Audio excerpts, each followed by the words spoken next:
Purple Rain. Purple Rain. No, I'm kidding. Purple Rain, the movie, another classic review. I'm back with another classic review. Haven't done one of these in a long time. For anyone that is relatively new to the channel, I guess this year, because I haven't done any this year. These are things I like to do very rarely. I do like to prioritize my reviews to newer releases.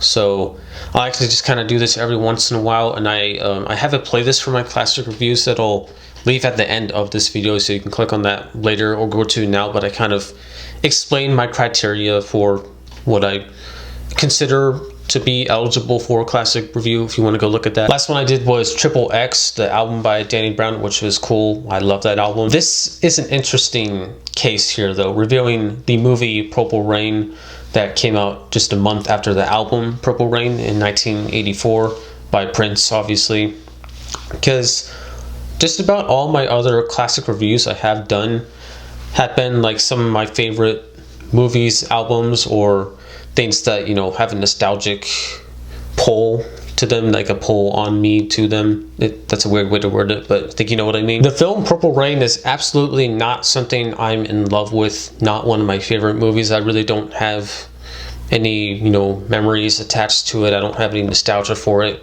at all, but it is something that is still pretty iconic and revered to this day in its specific genre of film, which I don't know how exactly to classify it, but I would think like sort of rock genre or music drama. I don't want to just limit it to the rock genre, but you know, those kinds of movies that have musicians or bands in their movies playing themselves, or you know, someone similar to themselves, like the Beatles had a couple of movies, or one of the most popular ones, 8 Mile, Eminem playing a very similar version of his own self. And side note, there's actually quite a bit of similarities between 8 Mile and Purple Rain. I don't think I've ever heard anyone talk about it or seen anything on the internet comparing the two, but they have quite a bit in common. So I think just the relevance of it still today, combined with the fact that it was Prince's acting debut, the box office success of it, and also the incredible success of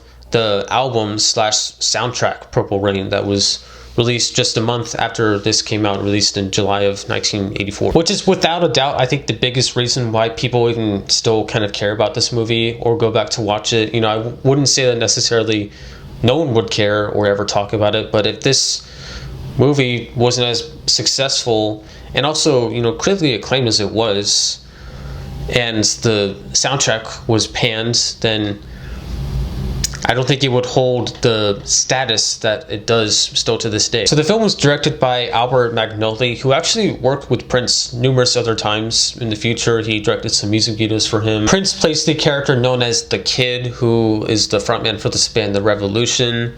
They play at a local club along with a couple other bands pretty consistently.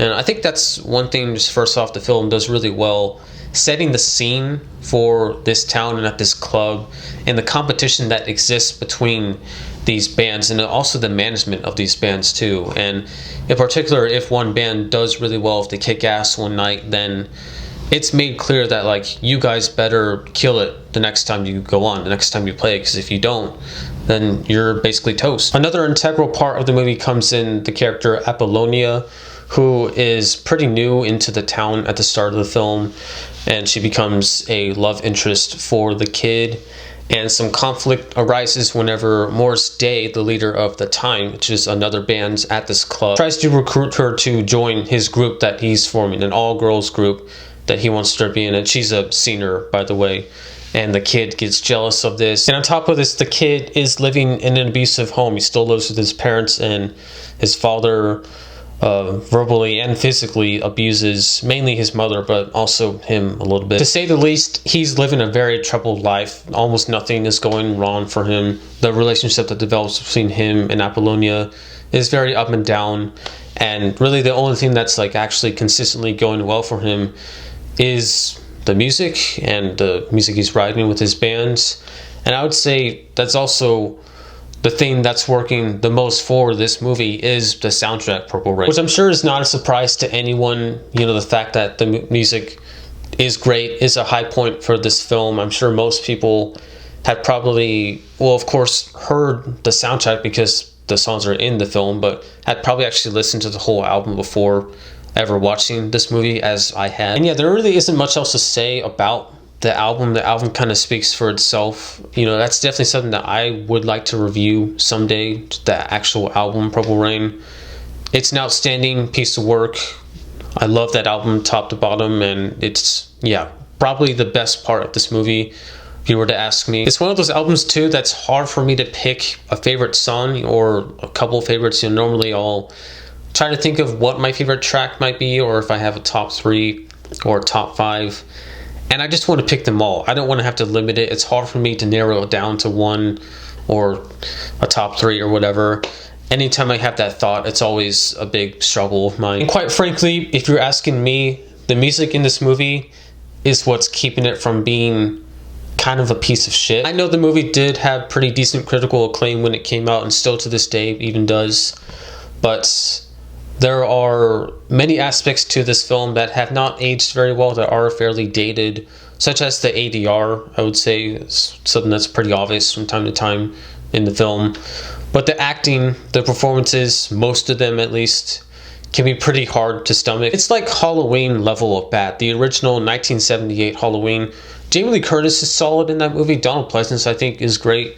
But just about every other performance in that movie, especially Laurie's friends, the acting is just horrible. And that's kind of how I feel about a lot of the actors in this film. I would say Prince himself is okay. I think that he's good. He's really good in the scenes when the band is performing, which is no surprise at all, because of course that's, you know, from a performance aspect, I'm sure, don't want to speak for him, but I'm sure that's probably where Prince was most in his comfort zone, when he was on the stage performing music. So it's not shocking at all that that's, you know, when he's at his best in the film. And I do think there are certain dramatic moments, dramatic scenes where he does a pretty good job. But yeah, there are other times where his delivery is pretty flat, in my opinion. I'd also point to Morris Day as being probably, I'd say, like, by far the best actor in this movie. He's very funny. He's easily the funniest part of the movie too. I especially love that scene between him and the character Jerome. The exchange when they're talking about the password, that whole scene. I think that's a great part of the movie. But yeah, just about all of the rest of the acting in the movie I think is pretty weak, especially Apollonia. I just can't get behind her performance at all in this movie. I know that this movie kind of made her a bit of a star, and she was a senior as well, so it was kind of a big break, but I can't get behind this performance at all. There isn't much else that I'm wanting to get into in terms of pinpointing specific things that I think this movie does wrong or does right. I would just say, you know, talking generally about the film, my consensus is that the music is without a doubt the star of the show. I think it is easily the best part of it. The scenes where the band is performing the songs, or just music is being played, if it's from, especially the songs from Purple Rain, I think all those scenes are very good. They're all very enjoyable, well made. I also think that on the whole, the story is pretty well conceived and well realized, and it's paced pretty good. But I just think that a lot of the acting is bad, and a lot of the dialogue is pretty weak as well. I actually did think of something else. Lastly, I do also just want to praise, I want to say maybe the last 30 minutes or so of the film. This is where it definitely becomes more of a pretty serious and intense drama, especially with the kid's father attempting suicide. And I think from this point on, the movie, I really don't have any problems with it at all. I think from whenever that happens, I think that whole situation is handled really well. I think Prince's acting really shines in some of these dramatic moments when he's tearing up all that stuff in that room, and, you know, he's crying a bunch. I think it's like actually very emotive and very impressive on Prince's part. And then of course there's the very iconic ending when the band plays Purple Rain, the song Purple Rain, and it's just a great ending, and they play a couple other songs too. The movie ends on a great high note, and it definitely makes me forgive some other things that I wasn't too into with the rest of the movie, even though, you know, I'm certainly still not scared or not afraid at all to mention the fact that these things did bother me, and I think they could have been better. But it does make me forgive it slightly, just ever so slightly. And then the Jeopardy font for the credits is the absolute cherry on top. Just wanted to mention that. So yeah, that's Purple Rain. That's the film Purple Rain. As I said before, not anything that I'm a huge fan of by any means, or I have, memories with, like when I reviewed Space Jam, I talked about how that was a film I watched a bunch when I was a kid on the VHS tape that we had of it. It's not anything like that at all. I thought this would be cool to review because most people would just talk about the album. Understandably so, because the album is amazing, and even though there isn't much else new to say about it that hasn't been said already, it still is, just great to talk about because it's great music. But I think that the film Purple Rain does have some merit to it as well. It has some things in it that aren't that great. It's nowhere near as good as the album, but on its own, I think it's pretty enjoyable, and I think that it does change the experience of listening to the album Purple Rain, and also listening to the album Purple Rain changes when you watch this movie too. So I think they go hand in hand pretty well, even though one exceeds the other by quite a bit. I still find this movie Purple Rain to be pretty enjoyable. I think it's mostly held up pretty well. It's still pretty good in my mind. So yeah, that's it for that review. This movie for me is a 7 out of 10. Hope you guys liked that. Glad I could get another classic review out and uploaded for you guys. I don't know when my next one will be, but as I said, I put more priority in newer releases, so I'm not going to be doing probably one of these for I don't know how long, but definitely, not anywhere in the near future, I would say. But as always, let me know what you think of this movie. I'm curious to know that, because I know, we all pretty much like the album. Most of us do, at least. So how do you feel about the film? I know it's a little more divisive than the album, but I want to know your thoughts on that as well. And thanks again for watching. Peace out.